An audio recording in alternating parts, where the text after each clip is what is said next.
우리 지난 시간에 창세기 39장 요셉 종살이하고 옥살이하는 요셉 통해서 세 가지 교훈을 우리 한번 얻고 정리를 해봤습니다. 첫째로 사람은 누구에게나 마지막으로 꼭 지켜야 할 마지막 선이 있다고 했습니다. 신앙이라고 하는 것은 그 선을 지키는 거라고요. 아담과 하와에게 있어서는 에덴 동산에서 선악과가 마지막 선입니다. 그 선을 넘어가면 안 되는데 그들은 그 선을 넘어갔습니다. 보디발이 요셉에게 너의 마지막 선은 내 아내다. 그 위에는 너 마음대로 해도 된다. 요셉은 그 선을 지키는 거죠. 만약에 신앙인이 지켜야 할 마지막 선을 분명히 그어놓고 있지 않으면 나에게 있어서 내 일터에서 내 가정에서 마지막 선은 뭔가? 이것을 분명하게 인식하고 지키려 하지 아니하면 우리의 삶은 참 추해질 수 있다는 거예요. 보디발의 아내가 젊은 요셉에게 동침하자라고 추하게 접근하는 거하고 똑같다 그런 얘기가 되는 거죠. 두 번째로 우리 자신이 갖고 있는 비전이 중요한 게 아니라 하나님께서 우리를 통해서 이루시려고 하는 하나님의 비전이 중요하다고 말씀드렸습니다. 우리는 흔히 우리 뜻을 굉장히 중요하게 생각하잖아요. 그런데 여러분, 우리가 30대든 40대든 50대든 지나간 인생을 한번 돌아보셔요. 내 계획대로 된 게 뭐 있습니까? 없습니다. 내 계획은 중요하지 않습니다. 나를 60억 인구가 있음에도 불구하고 창조하셔서 나만을 통해서 이루시기 원하시는 하나님의 뜻이 있습니다. 결국 그것만 이루어지는 거예요. 그래서 그 뜻을 이루어드리는 도구로 자기 정체성을 빨리 깨닫는 것. 거기에 우리의 삶의 행복은 있는 것이죠. 세 번째로 하나님의 비전이 이루어지기 위해서는 내게 주어진 상황에 순종하는 법을 배워야 된다고 했습니다. 지금 요셉은 이 가나안 땅의 부잣집 목축업자의 아들이지만은 종살이가 되잖아요. 또 옥살이 하잖아요. 그런데 그 종살이하는 그 경호대장의 집안에 국사범들을 가두는 감옥이 있는 대형 관사에서 소위 재정 수업을 받았단 말이에요. 재무관리 훈련을 받습니다. 또 옥살이 하면서 인사관리, 사람을 관리하는 법, 정치 수업 훈련 받잖아요. 그죠? 그 상황을 만약에 요셉이 거부했더라면 되지 않습니다. 그 훈련 속에서 요셉은 국무총리의 자질을 닦아가는 것이죠. 사도 바울이 전도를 하러 갔다가 사람들이 돌 던지잖아요. 그러면 뭐라고 그래요? 아, 하나님께서 여기서 떠나시라는구나. 돌아갑니다. 또 사람들이 거기서 환영합니다. 그럼 어떻게 해요? 1년, 2년. 거기서 또 말씀 전하는 겁니다. 그러다가 또 떠나시라면 또 가요. 파란불이면 가고 빨간불이면 서고 노란불이면 돌아갑니다. 그 상황을 수용한 결과 다메섹에서 예수님을 만난 지 20년 만에 아, 내 인생에서 하나님께서 매일 찍으신 모자이크가 로마구나. 내가 생명을 걸고 가야 될 곳은 로마구나. 그래서 로마 복음화가 이루어지는 거죠. 만약에 바울이 하나님께서 주시는 이 상황에 순종함으로 훈련받지 않고 20대 때 처음부터 로마 복음화, 민족 복음화 이런 거 외치고 갔더라고 하면 그 속이 다 허해서 아무것도 안 됐을 겁니다.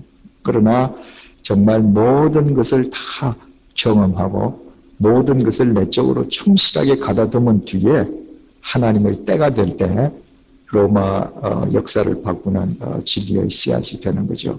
이제 오늘 감옥 속에 갇혀있는 요셉을 위해서 하나님께서 어떻게 역사하시는가 40장 1절이 이렇게 시작이 돼요.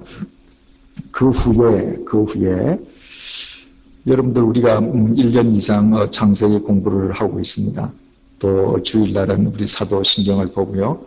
그러면서 여러분들 이제 대체적으로 성경을 보실 때 우리가 이 성경 한 글자 글자에 얼마나 우리가 정말 주의 깊게 관심을 기울여야 하는지 여러분들 이미 아셨으리라고 생각합니다. 여기에 그 후에 하는 이 그 후에 이 세 글자가 얼마나 깊은 의미를 지니고 있습니까? 그 후에라는 게 뭐예요? 종살이를 하다가 억울하게 옥살이를 하게 되었음에도 불구하고 그 상황을 받아들인 후에 그 말입니다. 요셉은 그 상황에 순종한 거예요. 그 상황을 피하려고 하지 않았습니다. 도망가려고 하지 않았습니다. 받아들였어요. 왜 요셉인들 눈물 나지 않겠습니까? 왜 요셉인들 실망스럽지 않겠습니까? 그럼에도 불구하고 나와 함께 계시는 하나님을 믿음으로 그 상황을 순종했습니다. 그 후에 어떤 역사가 일어나는가? 그러니까 만약에 순종을 아직 안 했다고 하면 그 후에는 연결될 수가 없는 용어죠. 그죠? 그 후에 애굽 왕의 술 맡은 자와 떡 굽는 자가 그 주 애굽에게 범죄한지라. 여기에 술 맡은 자와 떡 굽는 자 1절에 이렇게 되어 있는데 2절에 보면 바로가 그 두 관원장 곧 술 맡은 관원장과 떡 굽는 관원장에게 노하여 이렇게 되어 있죠. 여기에 관원장이라고 하는 것은 히브리 말로 사르라고 하는 것, 장관이라는 말입니다. 그러니까 술장관, 떡장관. 여러분 권력은 최고 권력자와의 거리에서 나타난다 그러잖아요. 옛날 문민정부 때 대통령이 청와대에서 사는 그 대통령의 그런 게 집무실 말고 집에 집사 한 사람 있었잖아요. 장모 씨. 그분 하는 일은 뭐예요? 대통령 오늘 내 무슨 넥타이 맬까 하면 노란색 내세요. 이런 거 하는 사람이에요. 그런데 대한민국의 재벌들이 그 사람한테 돈 다 갖다 줬죠. 왜 그래요? 대통령하고 가깝게 있으니까 그런 겁니다. 이 거리에서 권력이 나오는 건데 그 옛날에 여러분들 마지막 황제 그런 영화 보면 말입니다. 옛날 그 황제들이 밥 먹을 때, 술 먹을 때 전부 다 독약 들은지 먹는 사람 있잖아요. 그 메시가 얼마나 권세가 세요. 안 돼 하면 안 되는 겁니다. 밤을 세워서 수라상을 차려 이 사람이 노 하면 안 되는 거예요. 권세가 대단하죠. 그러니까 임금님 옆에서 맨날 술 따라 드리는 장관, 이 술 담당하는 장관, 밥 드시는 거 담당하는 장관, 이 보통 권력가가 아니죠, 그죠? 이 장관들인데 이들이 뭔가 잘못했습니다. 그래서 왕이 화가 났어요. 또 화가 나서 파면을 시킬 수도 있고 휴양을 보낼 수도 있는데 어떻게 했는가? 3절 말씀 보니까 그들을 시위 대장의 집 안에 있는 옥에 가두니 곧 요셉의 갇힌 곳이라. 39장 20절 봅니다. 39장 20절 보면 이에 요셉의 주인이 그를 잡아 옥에 넣으니 그 옥은 왕의 죄수를 가두는 곳이었다. 그러니까 에집트 파라오 왕의 경호대장의 관저에는 왕의 죄수를 가두는 감옥이 있습니다. 왕의 죄수라는 걸 요즘 말로 하면 뭐예요? 국사범들이에요. 정치범들이에요. 이건 뭔가 역모를 꾸며 소위 왕권에 도전한 자들만 갖다 집어넣는 감옥수입니다. 거기에 어떻게 요셉이 들어갈 수 있었는가? 요셉은 그 경호대장 집의 종으로 있었기 때문에 지금 거기에 갇혀 있는 겁니다. 자, 여러분 한번 보십시오. 성경이 이 술장관과 떡장관이 무슨 역모를 꾸몄는가? 그 내용은 밝히지 않아요. 그건 중요하지 않습니다. 중요한 것은 이들이 역모를 꾸미고 왕의 마음에 들지 않아서 국사범이 갇히는 이 감옥에 갇힘으로 해서 요셉이 이 감옥에서 나오는 징검다리 교두부가 형성되었다고 하는 것이 중요합니다. 그러면 이들이 왜 역모를 꾸몄습니까? 결론적으로 요셉을 위해서. 이들은 모르는 겁니다. 요셉도 몰라요. 요셉은 감옥에 갇혀서 자기를 향한 하나님의 구원의 손길이 이미 뻗쳐서 역사하고 있다는 사실을 모르고 있습니다. 그저 순종만 하고 있습니다. 상황은. 그런데 하나님의 역사는 이미 이루어졌습니다. 무슨 사건을 통해서? 국사범이 되는 역모 사건을 통해서 요셉이 나오는 교두보가 지금 확보되고 있어요. 자, 그러면 여러분 어떻게 우리가 설명할 수 있습니까? 한국에 79년도에 20년 전에 12.12 사태라고 하는 엄청난 사건이 있었습니다. 만약에 그 사건으로 인해서 예수 믿은 사람이 있다. 그 사건으로 인해서 인생이 하나님 안에서 새롭게 된 사람이 있다. 그럼 그 사람은 어떻게 고백할 수 있어요? 나 때문에 12.12가 일어났구나. 6.25 사변의 피난길에 총알이 날아오는 데에 남하남하 하다가 예수님을 만난 사람이 있다고 하십시다. 그 사람은 어떻게 고백할 수 있어요? 나 때문에 6.25 사변이 나구나. 여러분, 우리가 이 역사 속에서 살아간다라고 할 때 이 역사에서 일어나는 모든 일들이 나를 위해서 일어나는 하나님의 역사임을 우리는 고백할 수 있어야 합니다. 바로 요셉 한 사람을 위해서 에집트 왕궁에서 두 장관이 영모로 잡혀가는 대사건이 일어나는 겁니다. 누구를 위해서? 요셉을 위해서. 오래전에 제가 이런 말씀드린 거 기억하시는지 모르겠습니다. 신앙을 영어 알파벳으로 한자로 표현하라고 무슨 글자로 쓸 수 있는가? X, X. 바로 요 두 X의 축이 만나는 요 점이 바로 나예요, 나. 하나님은 어떤 분이시다? 하나님은 저 사람을 위해서가 아니라 나를 위한 하나님. 이 크신 하나님이 나를 위한 하나님으로 자꾸 내게 집중되어 오시는 걸 우리는 경험할 수 있어야 합니다. 아침에 해가 왜 뜨는가? 나를 위해서. 달이 왜 떴는가? 나를 위해서. 왜 별이 반짝이는가? 나를 위해서. 꽃이 왜 피는가? 나를 위해서. 이것을 깨달으면 어떻게 돼요? 하나님께서 나 같은 미물을 위해서 이런 시기를 일으켜서 교두보를 확보해 주시고 나가게 하신다. 이거를 깨달으면 어떻게 됩니까? 그러므로 이 하나님의 사랑으로 사람들 모두에게 사랑을 전파할 수밖에 없는 거예요. 여러분, 나의 하나님을 경험하지 못하는 사람은 절대로 우리의 하나님을 고백 못합니다. 처음부터 우리 하나님 사랑하자. 안 됩니다. 그래서 성경에서 나의 하나님을 가리킨 뒤에 예수 그리스도께서 신약에서 하늘에 계신 우리 아버지를 가리키는 거예요. 구약에서는 뭡니까? 시편 기자들이 뭐라고 고백합니까? 해가 뜨는 것도 꽃이 지는 것도 다 나를 위해서. 그래서 바로 하나님 사랑이 사람 사랑으로, 나보다 다른 더 많은 사람으로. 그러니까 하나님께서는 나를 위한 하나님이라고, 나를 위하여 집중하시는 하나님이 우리 신앙생활에서 일부라면 나에서부터 더 많은 사람으로 이 하나님의 사랑 때문에 헬라인에게나 야만인에게나 빚진 자로 살아가는 것, 이건 2부예요. 흔히 2부는 친교인데 이것도 거룩한 영적인 친교가 됩니다. 그죠? 자, 3절. 그들을 시위대장의 집 안에 있는 옥에 가두니 곧 요셉의 갇힌 곳이라. 시위대장이 누구예요? 보디발이 누구예요? 예? 그래요. 아주 좋습니다. 그러니까 바로 요셉이 종살이를 할 때 그 집 주인이잖아요. 그런데 보디발 아내의 농간에 빠져서 이 요셉을 감옥에 집어넣은 사람입니다. 이 관사의 주인이에요. 그런데 이 감옥 속에 얼마나 사람들이 많겠습니까? 그때 보디발이 말이죠. 요셉을 기억하고는 딱 찍어서 네가 저 술장관, 떡장관 시중 들라 딱 찍었습니다. 여러분 감옥이라는 데가 어떻습니까? 여러분들 다 안 가보셨죠?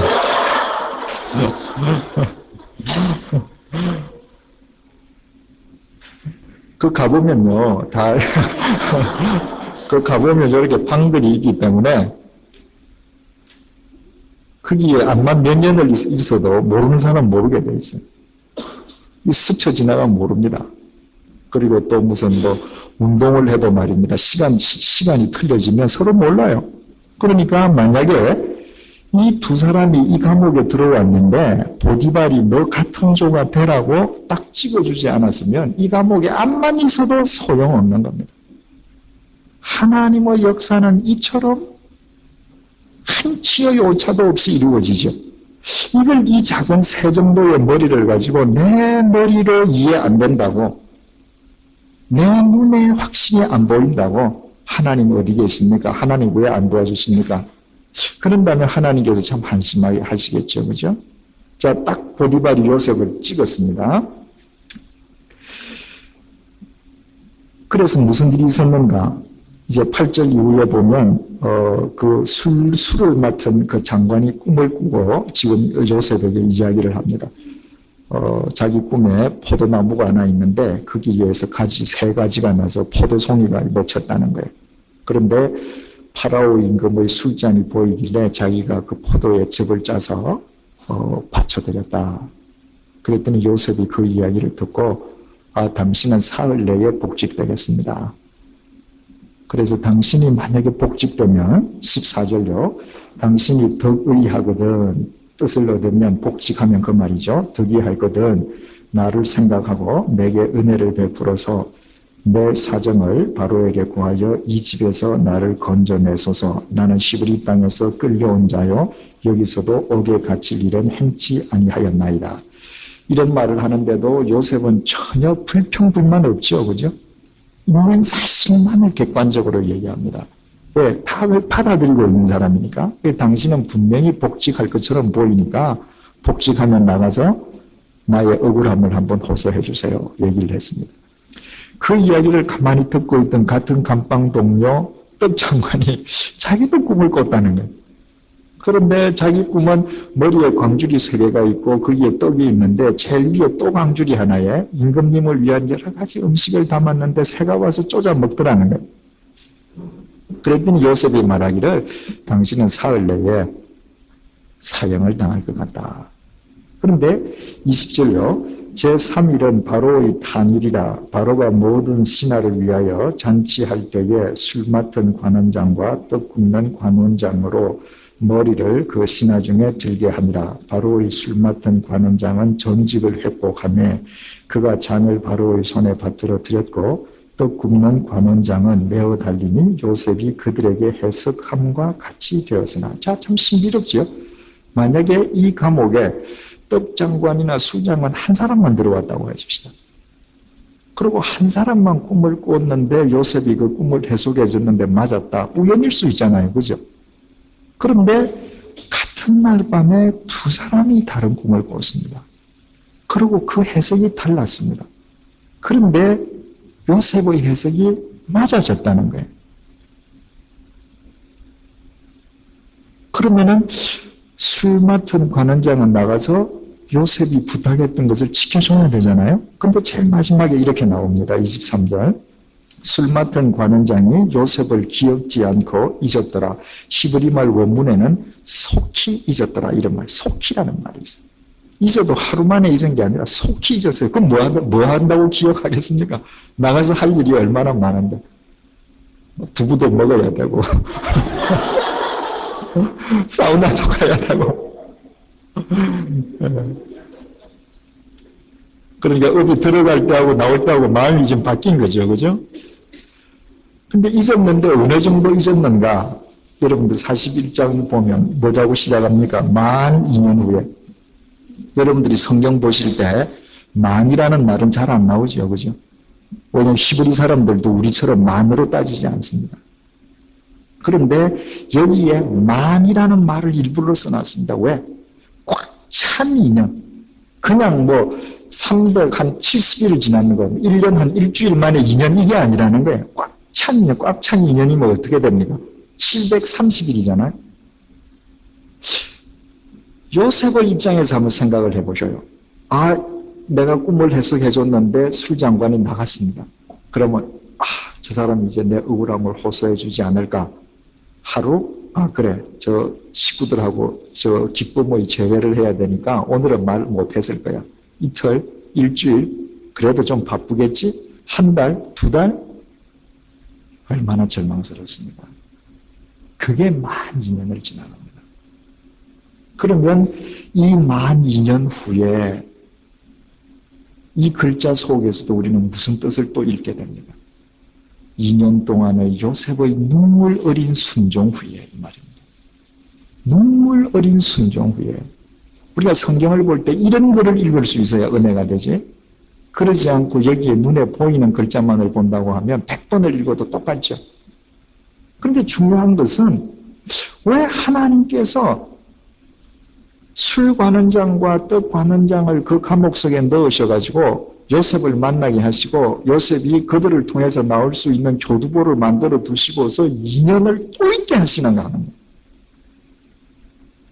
여러분들 우리 창세기 볼 때 배웠죠. 창세기 6장 보면은 하나님께서 노아에게 방주를 만들라 그러셔서 노아가 600년 2월 10일 날 방주 속으로 들어갔습니다. 천하의 모든 짐승이 다 와서 다 집어넣고 나서 노아가 딱 들어가니까 하나님께서 밖에서 문 닫아 그러셨습니다. 그게 600년 2월 10일이에요. 근데 비가 언제부터 왔다고요? 17일. 일주일 동안 안 왔습니다. 여러분 그때 노아의 심정을 여러분들 한번 생각해 보시겠습니까? 사람들이 노아가 방주를 지을 때 마지막 망치를 놓을 때까지 마태복음 보면 뭐예요? 세상 사람들은 다 술 먹고 놀면서 노아 미친 짓 한다 그랬거든요. 그러면 딱 들어가서 방주 문을 닫는 순간에 비가 확 와요. 폼이 나잖아요. 체면이 서잖아요. 그런데 그날 하루가 비가 안 온다. 그럴 수 있겠다. 뭐 하나님께서도 좀 일이 많으신가 보다. 이틀째가 됐네요. 그때 세상 사람들이 와서 할 일 없는 또 남 비난하기 좋은 사람들이 와가지고 얼마나 욕했겠습니까? 나오라고. 너 절대 비 안 온다. 미친 짓 하지 말라고 나오라고. 그때 여러분 그 노아의 고통과 괴로움을 믿는 이의 고통을 생각해 본 적이 있습니까? 근데 노아는 7일 동안 참았습니다. 그리고 비가 쏟아졌어요. 왜 하나님께서는 그러시느냐 말이에요. 이것이 하나님의 파이널 타치입니다. 여러분 작품을 만들거나 모든 집을 짓는 데 있어서 제일 중요한 건 파이널 타치예요. 마무리입니다. 마무리. 아무리 좋은 작품, 예술 작품도 파이널 타치가 안 좋으면 안 됩니다. 그래서 집을 지을 때 이 안에 이 마지막 이 마무리를 누가 합니까? 최고 인류 기술자가. 적들은 웬만한 라이센스만 있으니까 쌓아 올릴 수 있습니다. 그러나 밖에 이 미생이 이 최고의 손질은 최고의 기술자가 하는 것이거든요. 노아가 방주 속에 들어가서 비가 안 오므로 해서 노아가 방주를 짓던 그 긴 세월보다 그 7일 동안 하나님을 더 바라보지 않았겠어요? 파이널 타치가 이루어지는 겁니다. 요셉이 이 마지막 2년 동안 의뢰이 나는 이제 저 사람이 나갔으니까 석방되리라고 생각함에도 불구하고 눈물겨운 730일의 순종 동안에 요셉은 하나님의 손 안에서 보석처럼 연마되는 겁니다. 그리고 때가 되었을 때 어떻게 되는가? 만 2년 후에 바로가 꿈을 꾼즉 자기가 하숫가에 섰는데 보니 아름답고 살찐 7 암소가 하수에서 올라와 갈밭에서 뜯어먹고 그 뒤에 또 흉악하고 파리한 다른 7 암소가 하수에서 올라와 그 소와 함께 하숫가에 섰더니 그 흉악하고 파리한 소가 그 아름답고 살찐 7 소를 먹은지라.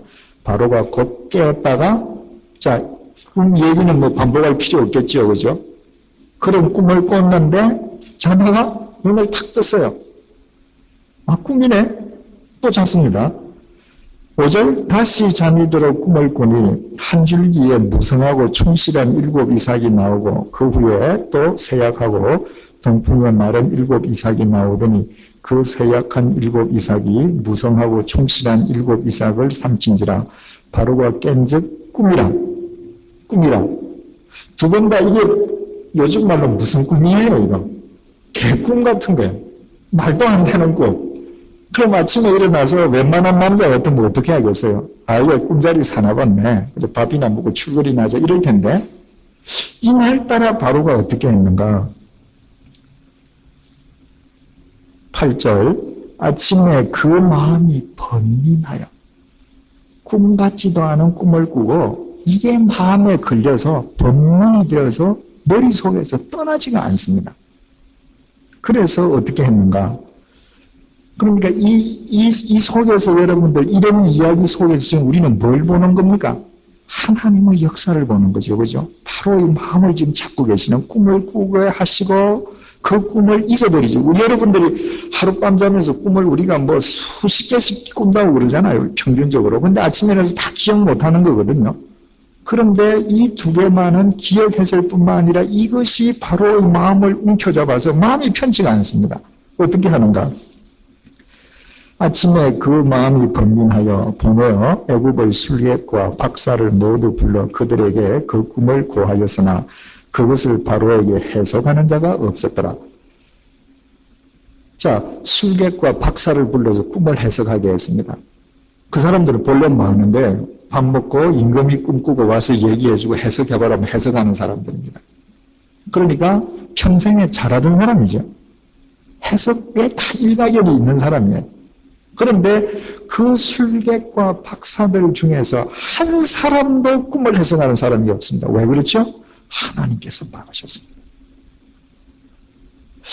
도단성에 엘리사가 있는데 아람 군대가 저 엘리사 때문에 우리가 자꾸 이스라엘을 침공해도 저게 하나님한테 기도해가지고 우리를 방해하니까 안 되는구나. 저 죽이자. 대군대를 보냈습니다. 그때 엘리사가 기도하니까 어떻게 돼? 그 수많은 아람 군대의 눈이 멀어버립니다. 눈이 멀어버립니다. 여러분, 하나님은 여러분들을 위해서 다른 사람의 눈을 멀게도 할 수 있습니다. 눈을 멀게 한다는 것이 육체적인 소견이 아니라 여러분들을 위해서 다른 사람의 판단을 그릇되이 하게도 할 수 있어요. 지금 여기 이런 케이스입니다. 하나님께서 요셉을 끌어내시기 위해서 바로로 하여금 꿈을 꾸게 하셨는데 만약에 다른 사람이 똑같이 해석을 먼저 해버리면 문제가 되지 않습니까? 다른 사람의 눈을 막아버립니다. 입을 막아버려요. 판단을 막아버려요. 아무도 안 되는 겁니다. 여러분, 어떤 그 사실적인 실화를 얘기를 드리면 여러분들은 항상 꼭 결과만을 찾고 구하려고 하기 때문에 참 늘 걱정스럽습니다만은 안 그러실 줄 알고 제가 얘기를 드리면 여기에서 우리 같이 신앙생활을 하시던 분 중에 한 분이 서울을 가셨어요.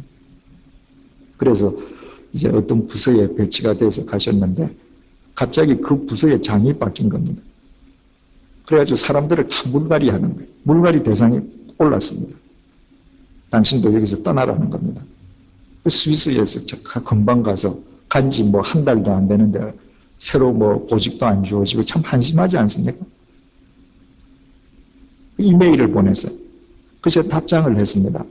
여기서 배운 게 뭡니까? 하나님은 늘 우리 곁에 계시는 거 아닙니까? 하나님은 지금도 집사님 곁에 계십니다. 이 상황을 버리려고 하지 말고 순종하고자 하는 마음을 가지십시오. 그런데 그 새로운 책임자한테 이제 말하자면 빠이빠이하러 인사하러 들어간 거예요. 그러다가 우연히 얘기가 나와서 어느 교회 되느냐, 목사가 누냐 이렇게 된 거예요. 그 스위스 제네바 한인교회고 목사는 서울에서 온 이재철 목사다. 그랬더니 그분이 그러냐? 그럼 네 있으라. 나는 그렇게 정말 제대로 훈련받은 사람이 필요하다. 있으라. 이래 된 겁니다. 그래서 있게 됐습니다.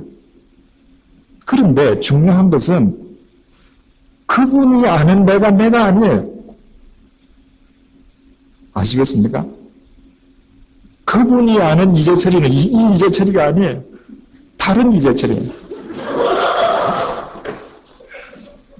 그런데도 주어진 상황을 수용하고자 할 때 하나님께서는 그렇게 하실 수 있다는 겁니다. 여러분, 여러분들이 정말 아무리 판단이 뛰어나고 한다 할지라도 여러분들이 하나님께 순종하고자 여러분의 판단을 하나님께 다 내려놓는다 할지라도 하나님께서 하시고자 하면 하나님께서 여러분들을 뽑으시고자 하면 다른 사람의 귀를 막고 입을 막으십니다. 지금 이 상황 속에서 이렇게 벌어지는 거예요. 요셉을 위해서 모든 박사, 모든 술객 다 막으셨습니다. 자, 그러니까 어떻게 됐는가? 술 맡은 관원장이 술장관이 바로에게 고하여 가로되 내가 오늘날 나의 허물을 추억하나이다. 나의 허물이 내 기억이 납니다. 허물, 여러분 공평하십시다. 허물. 요셉이 이 술장관의 허물을 용서할 수 있습니까? 없습니까? 할 수 있죠. 왜 용서할 수 있습니까? 만약에 2년 전에 이 술장관이 요셉이 부탁한 말을 잊지 않고 그대로 탁 기억하고 있다가 나오자마자 요셉을 탁 빼내줬으면 잘 돼봐야 종살이로 복직하는 거예요. 종살이로 복직하는 겁니다. 그런데 이 장관이 잊어버렸기 때문에 지금 불려 나오는 건 뭘로 불려 나오는 겁니까? 뒤에 가면 알지만 총리로 불려 나오는 겁니다. 그렇죠? 여러분, 여러분들에게 누군가 잘못하는 허물을 용서할 줄 아는 자가 되십시오. 왜? 우리는 왜 용서할 수 있는가? 인간의 허물 뒤에 하나님의 역사가 있기 때문입니다. 그런데 우리는 하나님을 믿는다라고 하면서 모든 일어나는 일에서 하나님을 보지 않습니다. 사람만 봐요. 긍정적인 결과만 봅니다. 그게 용서가 안 되는 거예요. 우리가 이 요셉의 일생을 보면 얼마든지 술장관을 용서할 수 있죠. 나를 향하신 하나님의 역사도 마찬가지예요. 누가 내게 몹쓸 짓을 하고 있다면 그 사람의 그 과오 뒤에 인간이 상상할 수 없는 하나님의 역사가 같이 오버랩되어 있는 겁니다. 10절 바로께서 종들에게 모아사 나와 떡 굽는 관원장을 시위대장의 집에 가두었을 때에 나와 그가 하룻밤에 꿈을 꾼즉 각기 징조가 있는 꿈이라 그곳에 시위대장의 종된 히브리 소년이 우리와 함께 있기로 우리가 그에게 고하매 그가 우리의 꿈을 풀되 그 꿈대로 각인에게 해석하더니 그 해석한 대로 되어 나는 복직하고 그는 매어 달렸나이다. 자, 임금님에게 설명을 했습니다. 바로 저 경호대장 국사분들 갇히는 그 감옥 속에 이런 소년이 있었습니다. 그랬더니 14절 이에 바로가 보내어 요셉을 부르매 그들이 급히 그를 옥에서 낸지라 요셉이 곧 수염을 깎고 그 옷을 갈아입고 바로에게 들어오니 14절에서 만약 여러분들에게 감동적이고 중요하다고 여겨지는 단어를 하나 골라보십시오. 뭐 고르실래요? 이건 다 정답이 없습니다. 다 틀릴 수 있죠. 뭐 고르실래요? 예? 수염을 깎고 수염 깎는데 집사님은 감동을 받으시는군요. 최 집사님이 본래 잘 안 깎습니까? 예, 그럴 수도 있겠습니다. 또요. 예, 김월영 씨는 급히 그랬습니다. 저도 급히입니다. 여러분, 거기도 공표해 보십시다. 급히. 안 될 것 같지만, 하나님의 때가 되어서 하나님께서 하시면 이미디어틀리. 시간이 지체하지 않습니다. 급히. 이때가 언제입니까? 여기에 46절 보면 요셉이 애국 왕 바로 앞에 설 때에 30세라 종살이로 팔려갈 때가 몇 살이었죠? 17세, 13년. 애국에 팔려간 지 13년? 그러니까 한 반 정도를 옥살이를 했다면 옥살이 하는지 한 6, 7년? 그죠? 급히 나왔습니다. 그 이전에는 왜 급히 나올 수 없었어요? 하나님께서 쓰시기 편하신 도구로 완성이 안 돼 있었던 것입니다. 그 도구로 파이널 타치까지 마무리까지 끝났을 때에 급히 나옵니다. 15절 바로가 요셉에게 이르되 내가 한 꿈을 꾸었으나 그것을 해석하는 자가 없더니 들은즉 너는 꿈을 들으면 등이 푼다 하더라. 자, 지금 일국 최고왕이 말입니다. 감옥에 있는 죄수를 불러놓고 뭐라고 그럽니까? 내가 꾼 꿈을 아무도 해석하는 자가 없는데 내가 듣기로 너는 꿈을 들으면 능이 푼다더라. 그러면 30살쯤 되고 이 자기 중심적인 사람이면 뭐라고 대답하겠습니까? 목소리 착 내리깔고 한번 말해 보시죠. 마치 자기가 해석 다 하는 것처럼. 그런데 뭐라 그래요? 15절에 요셉이 바로에게 대답하여 가로되 이는 내게 있는 것이 아니라 하나님이 바로에게 평안한 대답을 하시리이다. 지금 요셉에게 있어서는 요 바로에게 잘 보이면 감옥에서 나오는 절호의 찬스지 않습니까? 그럼 뭔가 자기 능력을 더 과시해서 자기를 주장해야 될 것 같은데 나는 다시 감옥에 들어가더라도 나를 내세울 생각은 전혀 없는 사람. 하나님이 하시는 겁니다. 말하자면 이 옥살이 종살이를 하면서 정말 하나님 중심의 사람으로 익을 대로 익은 사람입니다. 자, 그 이후에 바로왕이 설명을 했습니다. 자기가 꿈을 꾼 대로 내가 하숫가에 섰는데 살찐 7암소가 있었는데 파리한 소가 7소를 잡아먹더라. 또 꿈을 꾸니까 한 줄기에서 좋은 이삭 7개가 나왔는데 그또 세약한 7 이삭이 나오더니 그 잡아먹어버리더라. 이거 굉장히 이상한데 도대체 뭐냐. 그랬더니 요셉이 이렇게 이야기합니다. 35절요. 요셉이 바로에게 고하되 바로의 꿈은 하나이라. 하나님이 그 하실 일을 바로에게 보이심이니이다. 7 좋은 암소는 7회요. 7 좋은 이삭도 7회니 그 꿈은 하나이라. 그 후에 올라온 파리하고 흉악한 7소는 7년이요. 동풍에 말라 속이 빈 7 이삭도 7회 흉년이니 내가 바로에게 고하기를 하나님이 그 하실 일로 바로에게 보이신다 함이 이것이라. 온 애굽 땅에 7회 큰 풍년이 있겠고 후에 7회 흉년이 들므로 애굽 땅에 있던 풍년을 다 잊어버리게 되고 이 땅이 기근으로 멸망되리니 후에 든 그 흉년이 너무 심함으로 이전 풍년을 이 땅에서 기억하지 못하게 되리이다. 바로께서 꿈을 2번 겹쳐 꾸신 것은 하나님이 이 일을 정하셨습니다. 속히 행하시리니. 자, 7년 풍년이 이제 들었다가 7년 흉년이 될 것을 하나님께서 당신에게 예고하셨습니다. 해석을 했습니다. 만약에 요셉이 이 정도로 해석하는 것으로 그쳤으면 어떻게 됐을까요? 상 받고 감옥에서 나오는 것으로 끝났을 겁니다. 또 만약에 좀 더 괜찮아진다고 하면 이집트의 술객이나 박사 칭호를 받았겠죠. 그래서 누가 꿈자리 사나운 꿈 꾸면 이제 불려다니면서 해몽해주고 평생 그러고 살았을지 모르죠. 그래서 13년 동안 요셉을 하나님의 비전을 이루시기 위해서 뭘 시키셨습니까? 하나님께서 수업을 시키셨잖아요. 인사관리, 재물관리, 정치 수업. 13년 동안 하나님께서 수업을 시키셨습니다. 그랬더니 요셉이 해석을 다 한 다음에 대책을 이렇게 내어놓습니다. 이게 중요한 겁니다. 33절 첫째로 이제 바로께서는 명철하고 지혜 있는 사람을 택하여 애굽 땅을 치리하게 하시고 이제 이 풍년 7년과 흉년 7년을 대비할 지도자 한 사람을 미리 사람을 선택하십시오. 이때 요셉 자기가 여기에 선택되리라고 생각합니까? 천만에 꿈도 안 꿉니다. 만약에 요셉의 사심이 있었더라면 안 되는 거죠. 이런 큰 일을 당할 때는 이 일만을 생각하는 사람을 먼저 찾아야 합니다.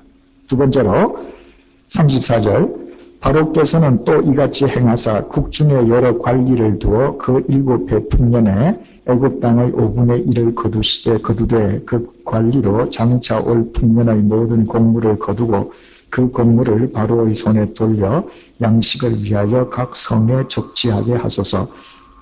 그러니까 두 번째로는 풍년이 될 때에 미리 쌀을 준비해서 흉년이 될 때를 예비하는 계획을 세워야 합니다. 아주 철저하게 계획을 세워라. 세 번째로 36절 이와 같이 그 곡물을 이 땅에 저장하여 애굽 땅에 임할 7회 흉년을 예비하시면 땅이 이 흉년을 인하여 멸망치 아니하리이다. 세 번째로 철저한 실천이다. 첫째 사람, 두 번째 계획, 세 번째 실천. 이게 누구 작품이에요? 하나님 작품입니다. 무슨 결과로? 요셉이 순종한 결과. 요셉에게 박사학위가 있습니까? 없습니다. 요셉이 무슨 학력이 있습니까? 없습니다. 그러나 하나님의 비전으로 삼고 하나님에게 자기를 맡겼을 때에 하나님의 비전이 이루어질 때 이처럼 누구도 말할 수 없는 것을 분명하게 얘기를 했습니다. 결과를 보십시다.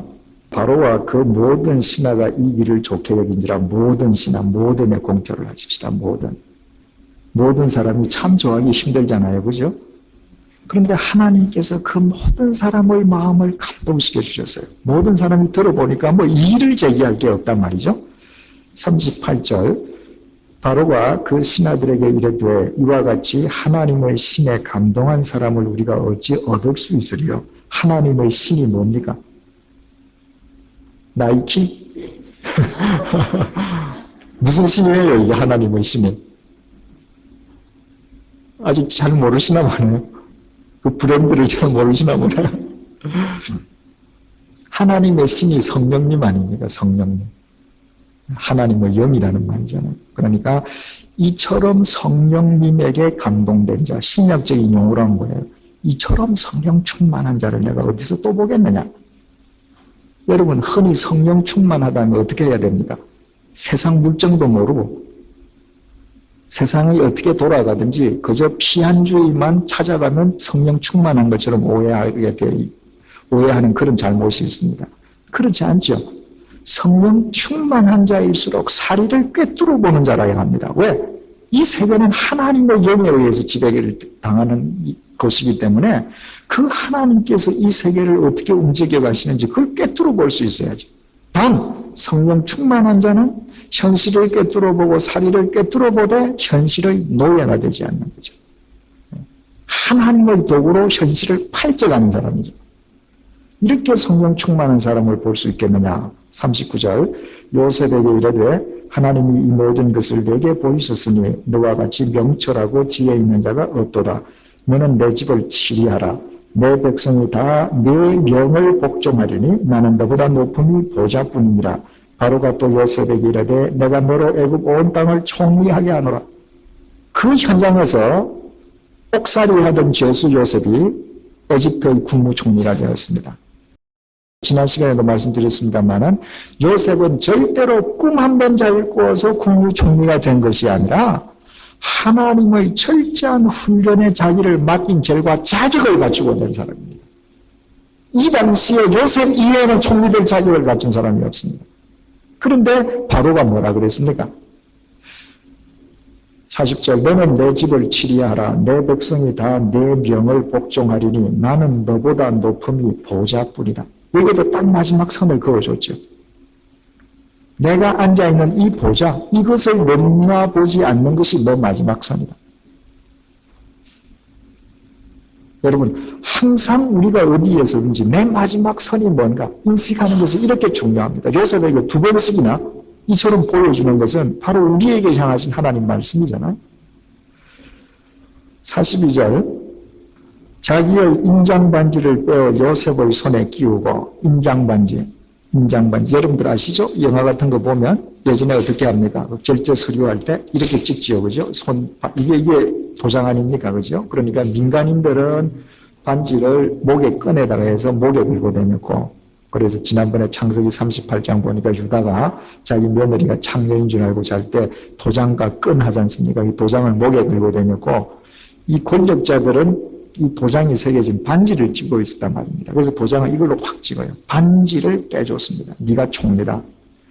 그것만으로도 총리가 된 겁니다. 그런데 그에게 세마포 옷을 입히고 두 번째로, 세 번째로 금사슬을 목에 걸어주고, 네 번째로 자기에게 있는 버금수레에 그를 태워주고, 버금수레가 뭐죠? 버금수레라는 말이 뭡니까? 제일 좋은 겁니까? 제일 좋은 건 어떤? 그러니까 임금이 타는 게 어떤? 버금 두 번째죠. 그죠? 너는 제2인자라는 것입니다.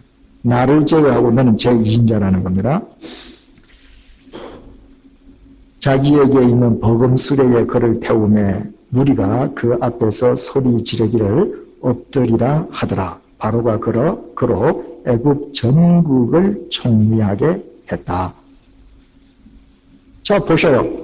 하나님의 때가 되어서 하나님에게 순종한 자에게 주어진 결과가 뭡니까? 하나님에 의해서 존귀해 줍니다. 여러분, 그동안 참 여러분들께 여러 번 강조를 했습니다. 우리 하나님께서 살아계신다고 하는 증거 중에서 하나가 뭔가? 내가 하나님께 내 삶을 드릴 때, 하나님의 때가 될 때 하나님은 우리를 말할 수 없이 존귀케 해주십니다. 하나님이 살아계시기 때문에 그래요. 그때 사람들이 실족합니다. 그때 이룬 것이 다 자기 것인 양 교만에 빠져요. 선을 넘어버리는 겁니다. 그런데 요셉은 어떻게 했는가? 45절 그가 요셉의 이름을 사브낫 바네아라 하고 또 온 제사장 보디베라의 딸 아스낫을 그에게 주어 아내를 삼게 하니라. 요셉이 나가 애굽 온 땅을 순찰하니라. 온 땅을 순찰하니라. 거기다 공표해 보십시다. 뭐만 하면 그저 총리가 되어가지고 나가자마자 보디발 불러가지고 곤장 한 대 치고 말입니다. 보디발 안에 불러가지고 호통치고 뭐 이래야 될 것 같은데 그런 거 일치 안 하고 자기에게 주어진 일에 충성을 다합니다. 하나님께서 맡기신 일이기 때문에 청지기로서의 사명을 다하는 거죠. 자, 보셔요. 하나님께서 요셉이 생각지도 못하는 방법으로 요셉을 끌어내셨습니다. 그리고 그를 통해서 인류를 기근에서 구원하시고자 하시는 하나님의 비전이 이루어집니다. 그런데 이 옥살이를 하던 이 요셉이 이처럼 하나님께서 쓰시기 원하시는 총리가 되어서 나온 것은 하나님께서 주시는 상황에 순종하고 자기를 맡겼기 때문이라는 것 이미 말씀을 드렸는데 주어진 상황에 내가 순종하고 나를 맡긴다라고 하는 것이 요셉에게 있어서는 구체적으로 어떤 행위로 드러났는가 우리 한 가지만 찾아보십시다. 40장으로 되돌아가십시다. 40장 2절 바로가 그 두 관원장 곧 술 맡은 관원장과 떡 굽는 관원장에게 노하여 그들을 시위대장의 집 안에 있는 옥에 가두니 곧 요셉의 갇힌 곳이라. 시위대장이 요셉으로 그들에게 수종하게 하매 시위대장이 요셉으로 그들에게 수종하게 했다. 여기서 수종이라고 하는 것은 그저 뭐 밥 때 되면 밥 갖다 주고 무슨 뭐 잔심부름 해주고 문자 그대로 수종이에요. 그런데 요셉은 뭘 했는가? 요셉이 그들을 뭐 했다고 되어 있습니까? 섬겼다. 여러분 수종에도 동그라미 치고 섬겼다도 동그라미 치놓고 줄을 쳐서 연결을 하십시오. 보디발은 분명히 너 수종 들어줘라 그랬는데 여기에서 섬겼다라고 하는 이 단어는 노예가 주인을 섬기는 겁니다. 또 히브리 제사장 구약에서 레위 지파 제사장들이 하나님을 섬겼다 할 때 사라트라는 단어가 들어갑니다. 그런데 요셉은 감옥에서는 누가 고참이죠? 밥그릇만 하면 고참이에요. 그 요셉이 이 감옥에서는 훨씬 고참입니다. 이 두 장관이 신참이에요. 그래서 뭐 수종만 들어줘도 되는데 섬겼단 말입니다. 어느 정도로 섬겼는가? 딱 한 가지 예를 들어주고 있습니다. 4절을 다시 읽을게요. 시위대장이 요셉으로 그들에게 순종하게 하며 요셉이 그들을 섬겼더라. 그들이 갇힌 지 얼마라고요? 거기다 공개하십시다. 여러분 성경을 읽으실 때 그들이 갇힌 지 수일이다 이런 말이 나오면 이런 말 없어도 되잖아요.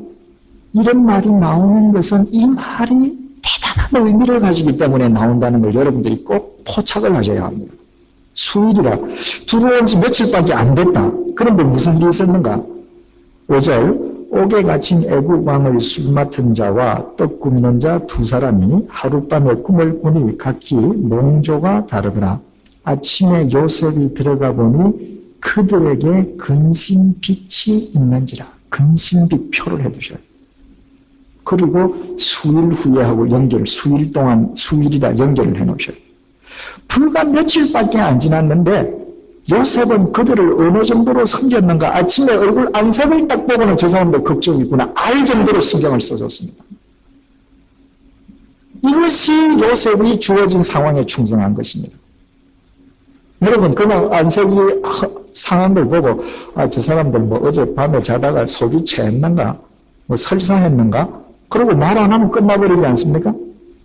그런데 안색이 좋지 않다는 것을 포착해내었을 뿐만 아니라 7절 요셉이 그 주인의 집에 자기와 함께 갇힌 바로의 관원장에게 묻되 당신들이 오늘 어찌하여 근심빛이 있나이까? 또 물었습니다. 그리고 그들이 꿈으로 고민을 하니까 내게 한번 얘기해 보셔요. 당신네들에게 있어서 그 고민이 뭔지 모르지만 내가 도움이 된다면 내가 같이 풀어주겠다는 거예요. 동참하겠다는 겁니다. 자, 그러면 우리는 이 요셉의 40장, 41장을 이미 다 알지 않습니까? 만약 이때 이 사람들의 얼굴에 근심빛이 있다는 것을 요셉이 보고 뭐 그래, 네 근심빛 있구나. 너 예전에 뭐 잘 먹던 사람인데 그래 근심 좀 해라. 이러고 지나갔으면 어떻게 돼요? 역사는 안 일어나는 겁니다. 근심빛이 있다는 것 자체를 포착은 했지만 내가 좀 도와드릴게요. 한번 얘기해 보셔요. 왜 그렇습니까? 자기의 마음과 아픔을 나누고자 하는 그 중심이 없었던들 하나님의 역사는 안 일어나죠. 그러면 요셉이 국무총리가 되도록 하나님께서 모든 것을 세팅하시고 역사하시는 데에 요셉의 응답이 없으면 안 됩니다. 요셉의 응답이 없으면 때가 늦어지든지 하나님께서 잔을 바꾸시든지 사람을 바꾸시든지 둘 중에 하나를 하시겠죠. 요셉이 바른 응답을 했는데 그 응답이 뭐냐? 가장 작은 것, 가장 사소해 보이는 일에 충성을 다했다는 것입니다. 그 결과가 하나님의 때에 이집트의 국무총리로 나오게 되는 것입니다. 자, 오늘 우리 세 가지만 한번 정리를 해보십시다. 하나님께서는 이 시간에도 나를 위해서 한치의 오차도 없이 역사하고 계신다는 사실입니다. 요셉의 하나님이 나의 하나님이시오. 요셉 감옥 안에 앉아있는 요셉, 감옥 밖에서 역사하시는 하나님, 여러분 그림만 그려보면 얼마나 멋집니까? 그죠? 요셉은 그 하나님을 믿기 때문에 그 감옥에서 하나님의 날개 깃을 느끼며 앉아있는 겁니다. 두 번째로 우리가 생각하고 정리해야 될 것은 내가 하나님의 뜻대로 내가 최선을 다하고 있음에도 불구하고 내 삶의 현장에서 어떤 새로운 계기가 마련되고 있지 않다고 하면 그건 하나님의 파이널 타치의 기간입니다. 그 기간이 있어야 되는 거예요. 그것은 노아가 방주에 들어가고서의 7일이에요. 술 장관이 나가고 나서의 2년입니다. 그 기간이 요셉을 요셉으로 만드는 거예요. 그 기간이 노아를 노아로 만드는 겁니다. 세 번째로 주어진 상황에 순종한다고 하는 것은 가장 작은 것에 충성하는 것이다. 가장 작은 것에. 사람들은 큰 것만을 이루려 하고 큰 것에 대한 망상만을 갖고 있기 때문에 막상 하나님께서 원하시는 큰 일을 못하고요.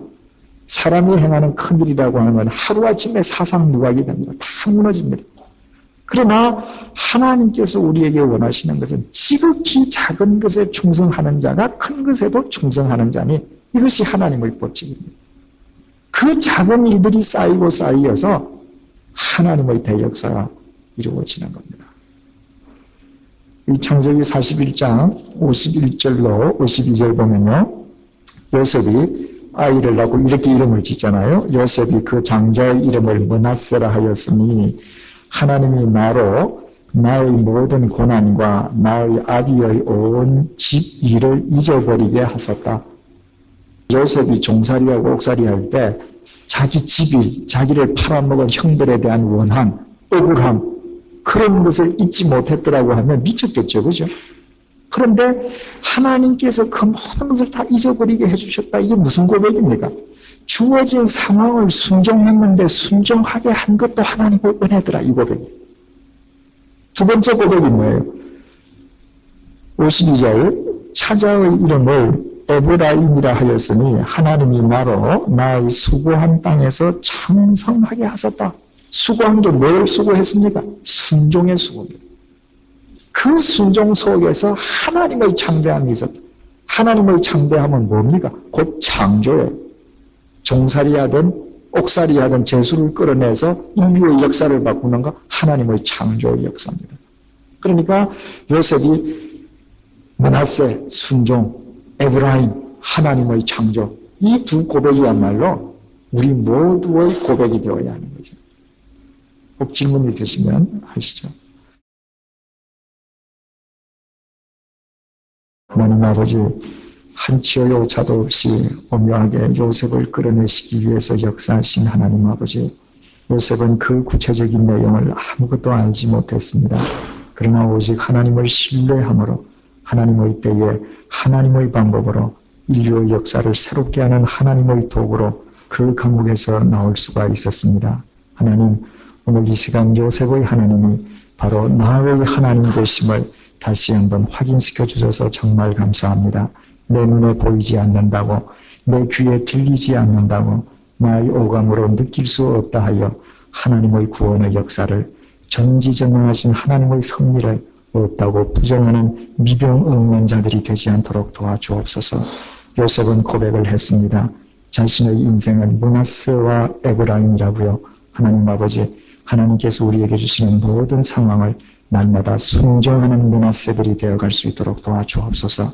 그리하여 우리의 삶 속에 하나님께서 창조해 가시기 원하시는 하나님의 에브라임의 역사가 일어나게 도와주옵소서. 이제 우리가 먼 훗날 우리의 한 인생을 마무리할 때에 요셉의 신앙 고백이 우리 모두의 신앙 고백이 될 수 있도록 도와주시옵소서. 이제 우리 또 숙소로 돌아갑니다. 하나님께서 이 밤도 주의 평강으로 우리를 채워주시고 내일도 주님의 은혜 가운데에서 멋지게 새날을 맞도록 도와주옵소서.